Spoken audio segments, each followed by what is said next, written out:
Welcome to the Business of Apparel podcast. This is the place to learn how to start and scale your own apparel brand and fill it with loyal customers for years to come. I'm your host, Rachel Erickson, owner and CEO of Unmarked Street, and I can't wait to share this episode with you. Welcome back to the Business of Apparel podcast.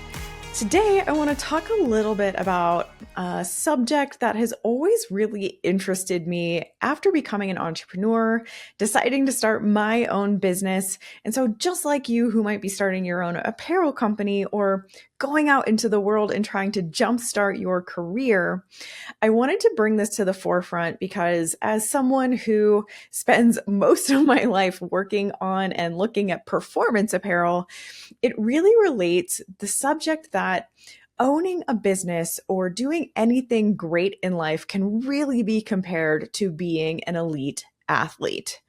And so this is something that really drew me into my very first coaching company. I'm sure you've heard me talk a little bit about Kelly Roach and her coaching programs. I am still a member to this day in various different ways.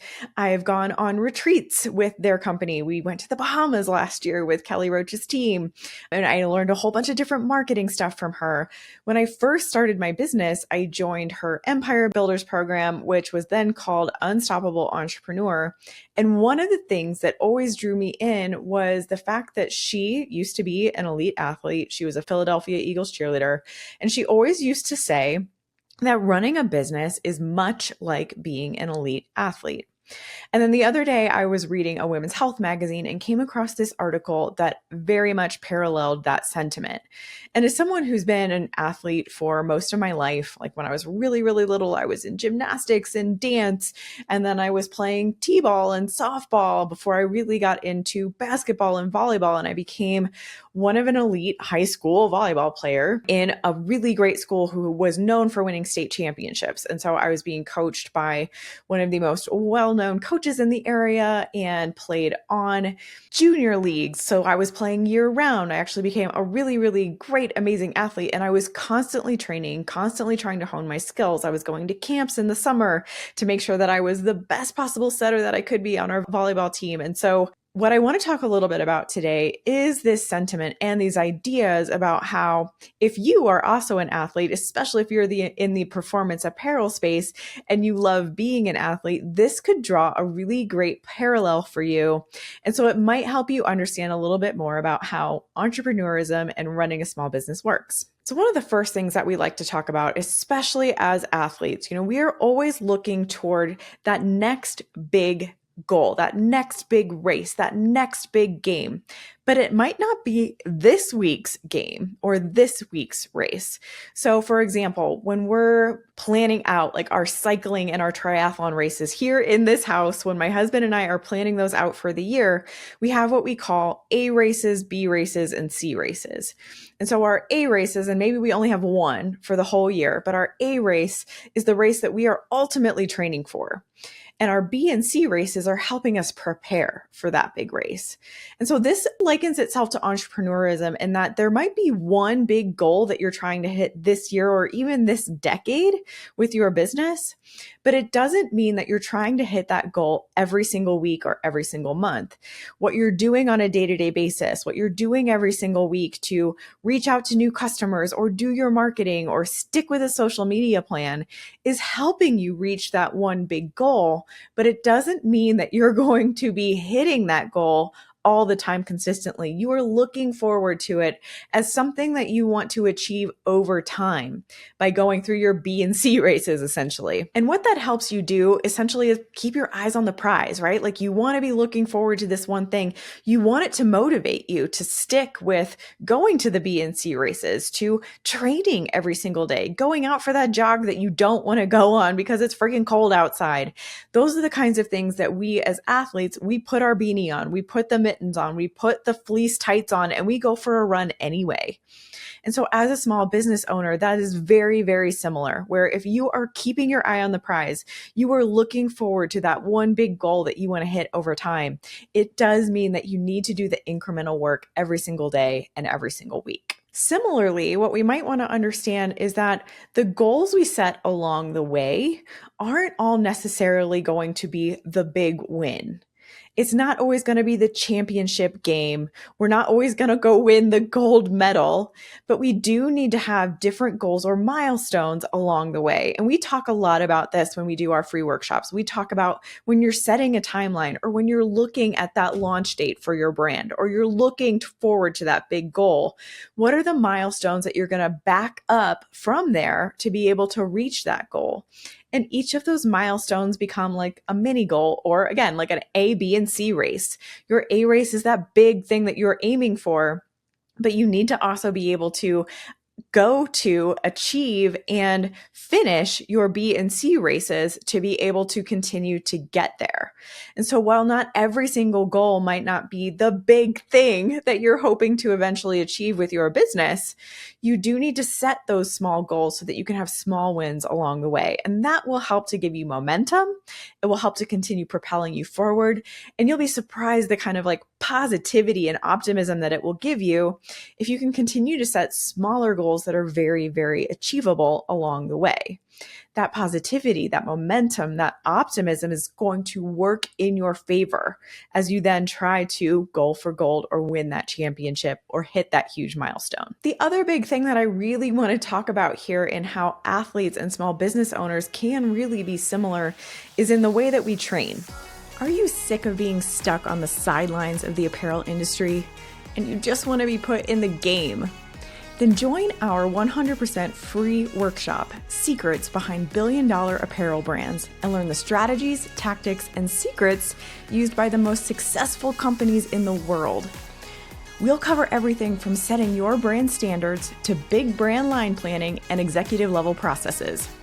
In this workshop, you're going to learn how to name your target customer, rationalize your line, calculate product margins, roll up your revenue, and see potential profits while figuring out how to build a unique calendar for your brand. You're going to learn that and so much more. Are you ready to take your apparel business to the next level? Sign up today and use code PODCAST for a 10% discount on the full Business of Apparel online course or any of our mini courses after the workshop. Visit www.thebusinessofapparel.com/secrets to register. Don't miss out. Right, I mentioned this a little bit before, but when you are doing your due diligence every single day, you're hitting your KPIs or your key performance indicators every single day. If you've told yourself, I need to send 20 emails every day to make sure that I am reaching the amount of customers that I want to reach this month, to be able to then break that down into percentages of what am I going to sell this month or this year. If you need to be doing that every single day, the training and the skills and the motivation and the determination also liken very much to being an athlete, going to practice sessions, working with your coach on a regular basis, watching game film. Like, what can you learn from the mistakes or the failures that you maybe made? Because also as athletes, we know that we're not going to win every single time. And even when you set good goals that you feel are definitely achievable, there will be occasions when you don't actually achieve that goal or something doesn't go quite right, or you see it as a failure and it's something that you need to learn from. So just like an athlete will go after the game and maybe on Monday, they're in the room watching tape with the coach and their team, or they're watching video to make sure that they need to understand what they could have done better in the game.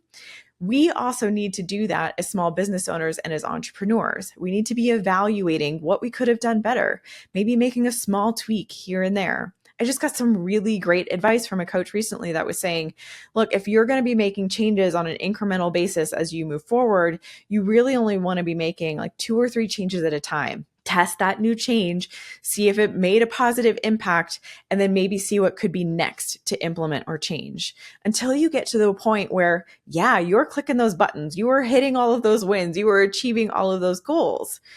And it's going to take some time. And just like athletes, we will fall down, but we need to be able to get back up to show up for the next game and eventually get to the championship. When we're training as athletes, we also realize that a training day is just that. It's a day for us to make mistakes. It's a day for us to leave it on the field, right? Like, this is not a day where the results necessarily mattered to the true bottom line. I needed to come out here. I needed to do my repetitions. I needed to be consistent, and I need to be motivated to be able to continue doing that. Make it a habit. Go out every single day, hit those KPIs, do your run, do your exercises, do your training. But at the end of the day, when it's a training day, you can leave it all in the field.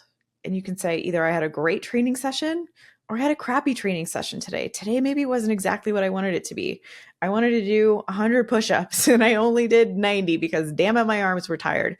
Whatever it ends up being, you will find that leaving it on the field and saying, okay, tomorrow's a new day, will also really, really help you as an entrepreneur and as a small business. Because waking up in the morning and having a new attitude, especially if you had a shitty day the day before, is everything. So having that athlete ability to really leave things on the field, if you made a mistake, if you didn't have a great training session, it's okay. We're going to try again tomorrow. We're going to do it again tomorrow. We're going to keep hitting the repeat button until it is a better day. And last but not least, now there are sports out there that this doesn't necessarily apply to, although I would argue that most sports have some sort of team element to them. But I want you to remember that as a small business owner and as an entrepreneur, your team is everything. So even if you are just hiring freelancers or contractors to come in and help you on a small basis, maybe on a small budget, the work that they do for you and your brand really, really matters. And they need to share the kind of values, the kind of work ethic that you have as a brand owner for you to all be in sync on a regular basis. Now, it can be really hard. I have hired plenty of freelancers and contractors who came into the business and weren't a great match for what we were trying to achieve at the time, or the kind of work that they were doing, or the way that they were doing that work, again, didn't align with my values. And so we ended up having to move on from working together. These are all decisions that you have to make as a brand owner. And the key to all of this is that what you want to do is create a culture of positive, hardworking people who all amplify and help each other. Because when you have that one bad apple in the bunch, when you have someone that you're tolerating who doesn't share the work ethic of everybody else on your team, that one bad apple will spoil the bunch. It will make the rest of your team really, really bitter. It will also make the rest of your team question whether or not they can also get away with doing a lesser amount of work or a lesser quality level of work. And so just like being on a team, you sometimes are only as strong as your weakest link. And if you've been an athlete who's been on a team like I have, you know that sometimes people get put into the game who aren't the strongest. They're not your starters. They're maybe just learning. And at those times, we tend to find that we are only as strong as they are because our opponent is going to target that person. So maybe our competitors are going to target us if we notice that our marketing game isn't very strong or our social media isn't being done with high integrity. I feel like there are so many amazing parallels to being an athlete and being an entrepreneur. And that's probably why I love it so much. Like, it really helps to feed that athlete in me, that part of me that has been so crucial to my identity for so long. And so I love this analogy. I think that mental and physical strength are also really, really important, not just as an athlete, but as an entrepreneur, to have the energy to keep going, to keep coming at everything with a strong, positive mindset every single day. Also requires your body to be healthy. If you are sick all the time or you feel weak all the time, you are not going to have the energy that you need to lead and run a company. So I'm curious to know if this analogy is something that also jazzes you up. It's something that always really, really motivates me. It helps me to put things into perspective in a different way. And I'd love to know what you thought about this episode. If you liked it and you're watching here on YouTube, please leave us a comment below. And if you liked this episode, please share it with someone who might like it and leave us a review. We love, love, love the reviews coming in. So thank you so much. I hope this episode was a little bit inspiring to you. It helps you just think about your business in a slightly different way. Have a wonderful week ahead, and I'll see you next week. Thank you so much for listening to the Business of Apparel podcast. I would so appreciate hearing your thoughts on the show. And if you know someone who could benefit from it, please share it with them. My biggest desire is to help other apparel professionals understand the nuances of our industry so we can all work toward making better product for a better world. If you would like to connect further, I'd love to invite you to send me a message through my website, thebusinessofapparel.com, where I do weekly trainings through my YouTube video channel, a weekly newsletter, blog articles, and so many more resources to help you start and scale a profitable apparel brand. This podcast is produced by Box 7 Media, who I cannot speak highly enough of. If you're looking to start your own podcast, you can reach out to Jeremy at Box 7 Media on LinkedIn anytime.